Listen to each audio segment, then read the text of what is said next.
Welcome to the D-Shift podcast, where we provide inspiration, motivation, and education to help you transition from the challenges of divorce to discover the freedom and ability to live life on your own terms.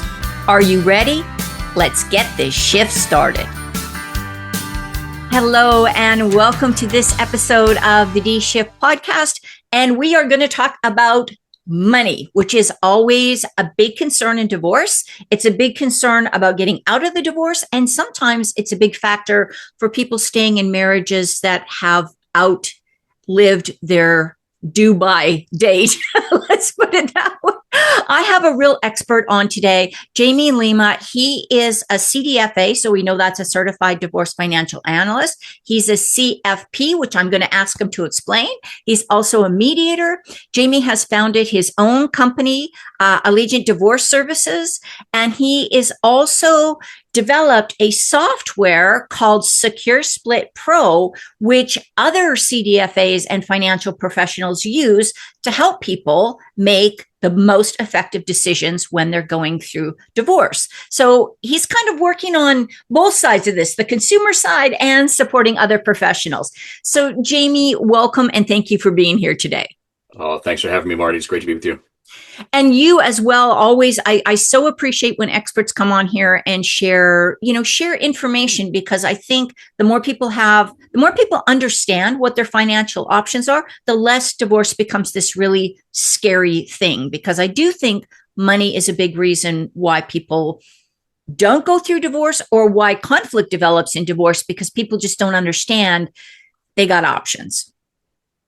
Absolutely. I think somewhere in the neighborhood of 70+% of divorces stem from money issues. Yeah. So I will be gainfully employed for the foreseeable future. Yes, yeah, absolutely. Jamie, before we get into all that good meaty details we're going to talk about, what got you into this area? Because I know you have a very personal story about this. Yeah, it's personal and professional, right? So I'm the product of a divorce. My parents were divorced when I was really young, I think 7 or 8 years old, somewhere in that range. And I saw the strain and stress that they had to endure of, keeping a roof over our heads. My dad worked multiple jobs. My mom worked multiple jobs. And I saw early on, it can really have an impact on everybody's lives, not only emotionally, but also financially. And I think that's really what propelled me into the world of financial planning and financial services and the learning about investments and things of that nature, even, years later, right? I had always had a passion for it, wanted to understand how things worked and so on, probably because of those early experiences and that the mentality of like a scarcity mentality. Yeah. That I feel like I still carry that to this day, to be honest, Marty. I mean, I feel like that's a part of my DNA now. And then, years later, I was able to I get my foot in the door in the financial services world in some big name firms, Morgan Stanley, Fidelity Investments, and so on. I launched my own wealth management practice, about 6 years ago now. But it's always been a passion of mine to help people in this space. And then sure enough, in 2017, I went through one of the world's most expensive, and at least from my perspective, right. One of the most expensive, stressful, just overall annoying experiences of divorce, and had to learn how to navigate some of the financial decisions on my own, even as a financial planner. Right.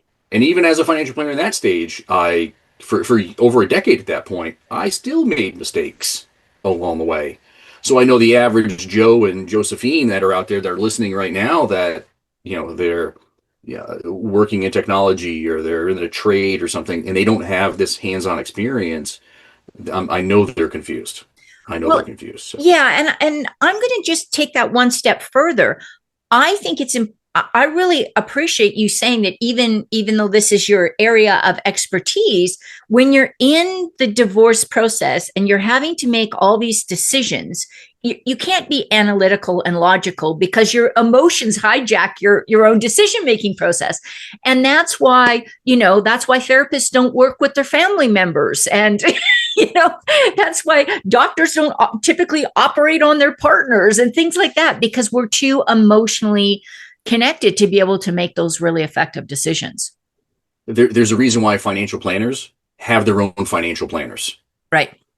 And that's actually a specialization in my world, is financial planners for financial planners. Really? I And didn't know that. it absolutely is. I mean, there's a couple really good ones that are out there that are in my network that I'm and I if you're a financial planner listening, you should get your own financial planner, because you're so close to that thing. You're so close to this divorce. You're in the throes of it. I mean, Yeah. anybody that's gone through it knows you're in the center of this tornado Right. that's in all these things swirling around you for 3, 6 months or 2 years in some Yeah. cases, Yeah. and it's just tough to handle.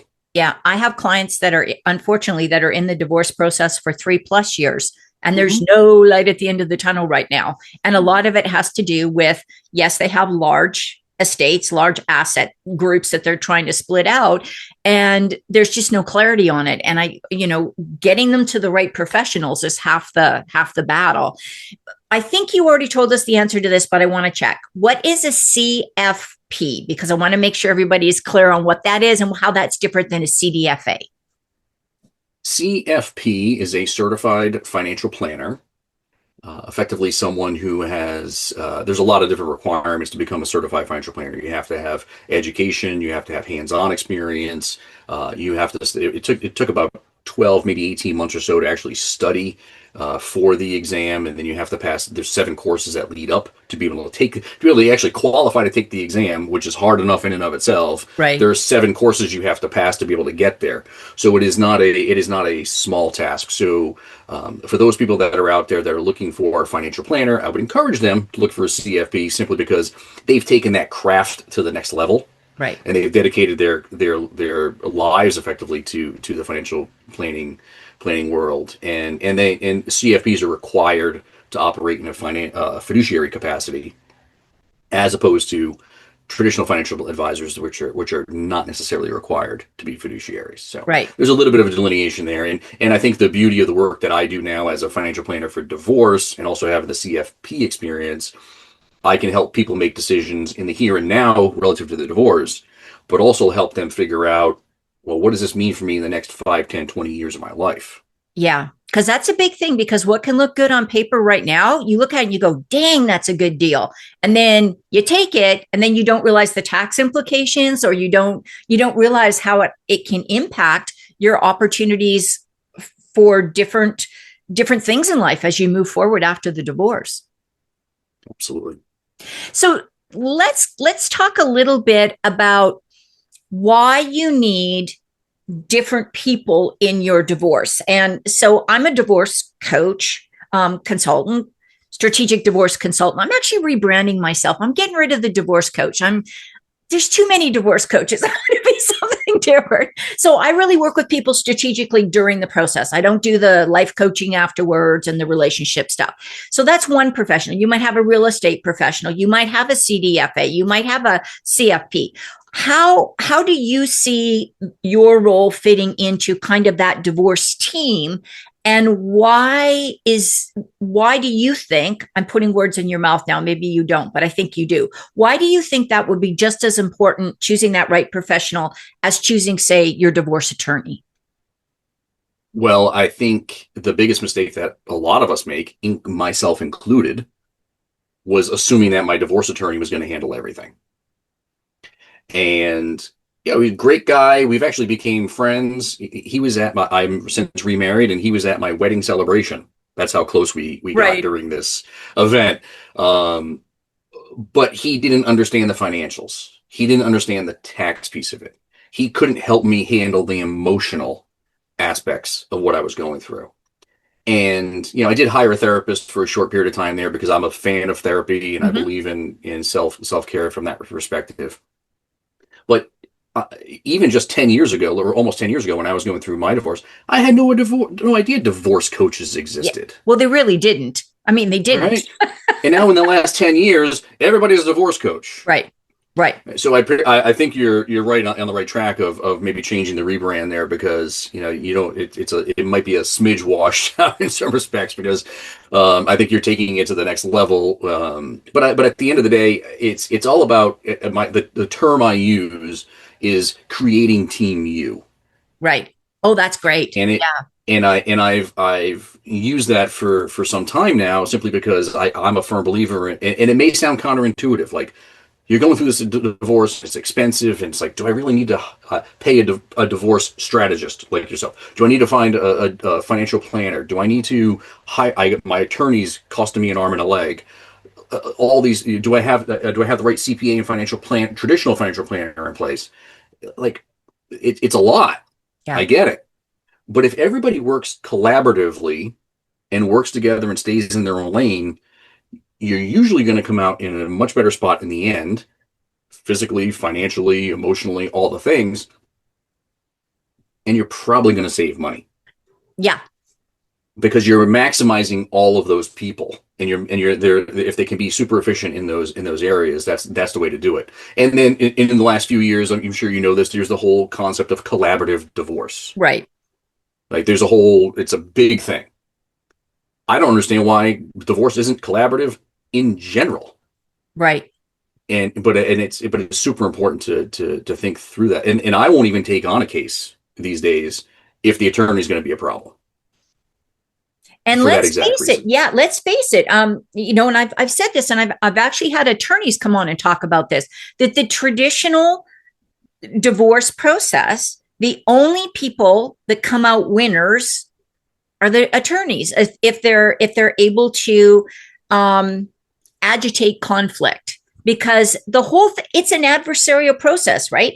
You're my attorney. Your partner has an attorney, and your attorney's job is to basically get everything they can for you.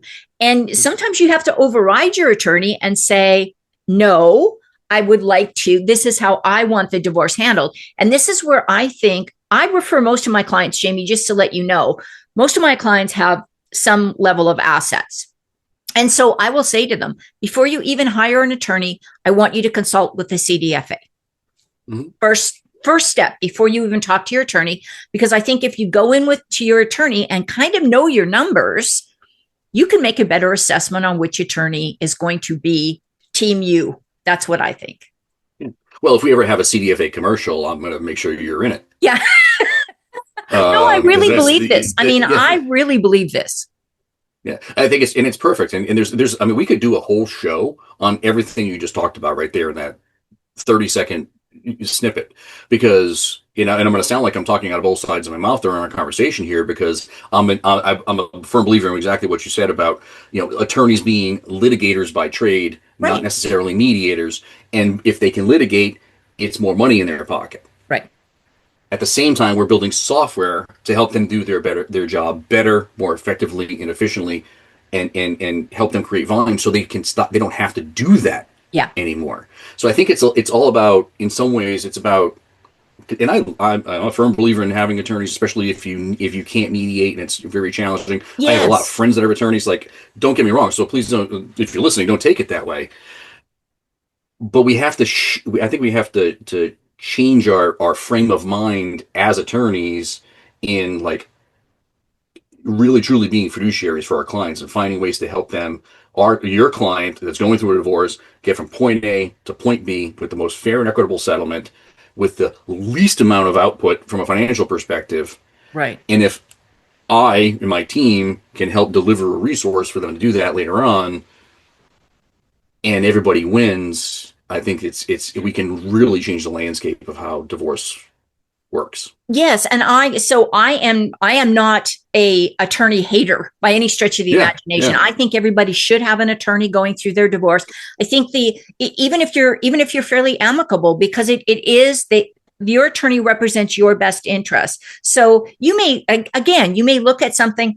For example, I'm a mediator as well. And I mediated a case where we spent probably 3 hours mediating the house, and nobody asked, can either one of you qualify for a mortgage on your own? And by the time we got there, and I actually asked that question, no, neither one of them really could qualify. We took a break. They went and called mortgage lenders. They came back and said, now we need to start talking about how we can sell the house now, because, I've seen divorce settlements, I'm sure you have, where somebody gets the home and can't qualify for the mortgage and things like that. So it happens all the time. And that's in our mediations. And I always encourage people to do that research, and that's why we'll even do an income and expense homework assignment, so to speak, with all of our cases to make sure that I get a sense of what's coming in, what's going out, and try to get a sense of what reality is, even if it's just back of the napkin Yeah. calculations on home affordability.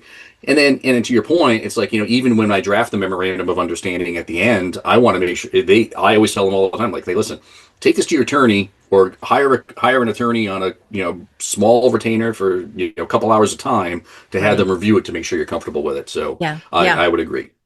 Now, let's say somebody is listening and they're thinking, okay, I'm filing for divorce, and what can I expect if I come and talk to you? What am I going to need to bring with me? What should I be aware of? What information should I have when I go talk to a CFP or a CDFA so that I can maximize my time with that professional? Yeah. Well, first conversation is always just a consult. We want to get a sense of, like, what is the lay of the land? What are things looking like? What kind of assets are at stake? Is it amicable? What is the situation with the attorney and so on? And so you want to come prepared with some questions in Okay. those very first conversations. What's it going to cost? What's the experience look like? Who am I going to be working with? So on and so forth. All those important questions. If you decide to work with a CDFA, we actually provide a list of documents, which is, like 15 things. Not everybody has them. Not all of that stuff is relative to the case. Maybe they don't have a executive compensation or something, Right. so we don't need that information. But it's a very, I mean, for us, I feel like it's a very streamlined process. I mean, like, we do a lot of hand holding and coaching along the way, and a lot of the people we work with, they might only have 60% of the information that we need to get started, and that's okay. It's more about what you don't have access to Sure. versus what you do have access to, because then we can start asking some questions like, okay, well, where's this account, where's that thing, do we have this thing, and how do we get access to that information? Is the other side withholding Mm. information, Hmm. and do we need to work with your attorney to use the legal system to get access to that information? Right. So Right. it's I think we do a pretty good job of the onboarding process and so on. There's not a lot that clients have to come prepared with at the outset. A good CDFA will coach them through the whole Okay. process. Okay. That's good to know, because a lot of people, it's overwhelming going to these Hmm. professionals, like even hiring an attorney.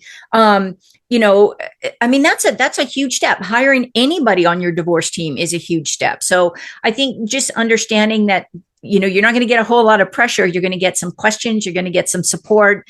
And it sounds like it's very personalized how you approach this with people. Every case is very different. Yeah. I mean, that's we try to, and I'm actually developing some training for CDFAs to so there's a standardized process. Because if you come to me, we're going to take you through one set of steps to get things organized and analyzed and so on. But if you go to a CDFA somewhere else, they're going to do things differently. And there's 8,000 CDFAs across the country. About 3,000 of them practice. Only a handful of us actually do more than 10 cases a year. Really? It's Wow. very minimal. Yeah, you're looking at probably 5% of those 8,000 will actually do more than 10 cases. So I think we have like 50 cases going on right now or something. So we're probably in the top, not to brag, but we're probably in the top 1%. Yeah. Yeah. But there needs to be a standardized way of doing things, and we just really want to try to make it less overwhelming. Um, yeah.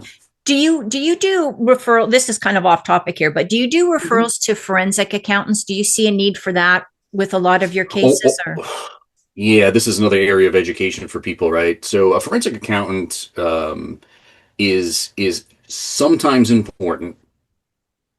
In my experience, we do very similar work to what a Okay. forensic accountant would do. What we in our world we call it asset tracing. Okay. Yeah. Like, we're playing a game of following the money, right? Like, a deposit came in here, it went to here, then it disappeared. Where did it go? Right. And forensic accountants do a lot of that same thing. But the challenge that we run into, well, first off, forensic accountants are somewhere in the neighborhood of $10,000 to $30,000 for the work and the follow on reporting. The other challenge that we run into with forensic accountants is they will do that find the money work, and then it's like, well, okay, Marty, here's your report. Good luck. Right. Right. And then you're left to your own devices. You and your attorney are left to your own devices to try to read through it, understand it, and figure out what the heck to do with it. So what we'll find is a lot of times we're just, if we can play the game of follow the money, and we're involved in that case from start to finish, then we're talking through like, all right, we need to ask for this information. We need to, here's how we want to strategize, and this is what we should be asking for because there was some squandering of those assets. Right. I mean, we found situations. I had one case where we did some of that work, and we found a bunch of transactions at strip clubs. Oh, there you go. Right.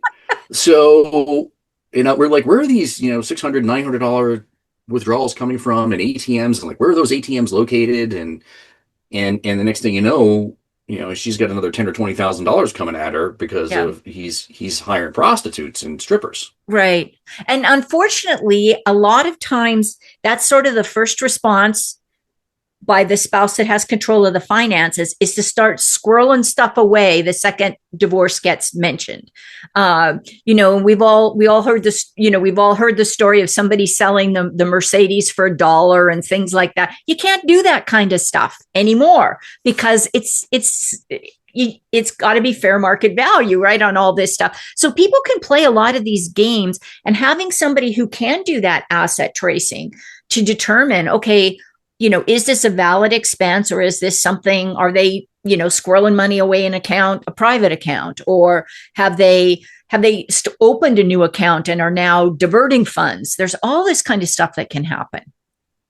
Absolutely, and with the help of AI these days, so long as we watch the security aspects of things, Right. redacting information and whatnot where necessary, we can run that information through AI, and in just a few minutes, Right. find some of these sources, and if nothing else, we have some options to ask some additional questions, Yeah. which can be uncomfortable, especially when the attorney is empowered with those questions, and they're asking in depositions or Yeah. on trial. It can be powerful, and you're talking about, I mean, if a forensic accountant, like I said, is going to charge 10 or 30 grand to get that information to you. We can do it in, like, if we can leverage AI and the resources that the financial software we have access to. Right. You're talking about, it might be a $300 investment. Yeah. And so that's where really understanding what the professional that you're hiring has the capability of doing. Yes, Absolutely. it's going to be, you're going to have to pay to hire the individual, but if you can save yourself $27,000, hey, it's worthwhile doing, right? Yeah. Absolutely. Yeah. Makes a lot of sense. Jamie, you have some resources that you have made available as a gift for everybody. And I think that ties in kind of nice to talk about it, because we've been talking about what to do if you plan and what services and all the things. Can you tell us a little bit about those resources? Absolutely. I think there's two things that people can access stemming from our call here today. So on our website, there's a free resources option tab, so to speak, that people can access. And there's a ton. We don't ask for first name, last name, email either, right? Like, this is like literally go to the website and get the worksheet. So there's budgeting worksheets, there's household inventory worksheets, which is incredibly important. You want to make sure if there's anything of any importance in your house that Right. you want to account for, you want to document that, and so on, because a lot of times that stuff goes missing, Mhm. especially if you're the one that has to move out. Well, there's a bunch of worksheets, and there's this checklist and post-divorce checklist. All that stuff is on the site, all free for the taking. So they can just go to the website, which I'm sure you're going to link to. It'll be the Yep. resources page there. And then secondarily, you mentioned that in the lead up, in the intro to our conversation here, that we've developed Secure Split, which is we have a consumer version and we have a professional version. Professional version launches in March for divorce attorneys, mediators like yourself, and financial planners like us. But we're calling out our Essentials toolkit that is available at essentials.securesplit.com, and folks can go in, run alimony calculations, child support calculations, do quadro division, which is the division of retirement account scenarios, budgeting scenarios. Like, it's really about education, and I think that's being on this in this conversation with you here today. I know sounds like you're an advocate for education as am Yep. I, and that's really what the Essentials Toolkit is for. It's so folks can go there.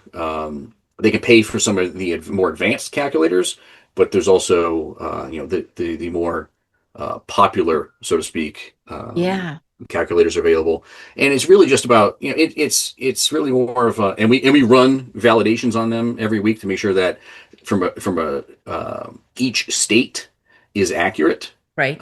because there'll be updates to tax code and Sure. formulas and whatnot. So we run that audit every week to ensure that it's up to date. But it's all about education. Like, how Yeah. much am I on the hook for? What will I be receiving? Can I keep the house? Yep. Those types of questions. What a phenomenal resource. And thank you, Jamie, so much for that. So I'll make sure all that information is in the show notes. Out of everything we've talked about today, and I know I've kind of taken us on a rambling journey here today. I really appreciate you playing along.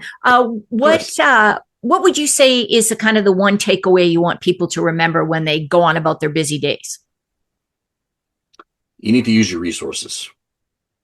It's a motto of mine, and I think you need to use your resources. So whatever resource you think that is for your particular situation, you need to leverage it, right? Like, we have people that book calls to get questions answered that they could have went to Google for. Yeah. Right. Like, if you show up to an appointment with someone like myself and you don't know the type of work that they do, don't book the call.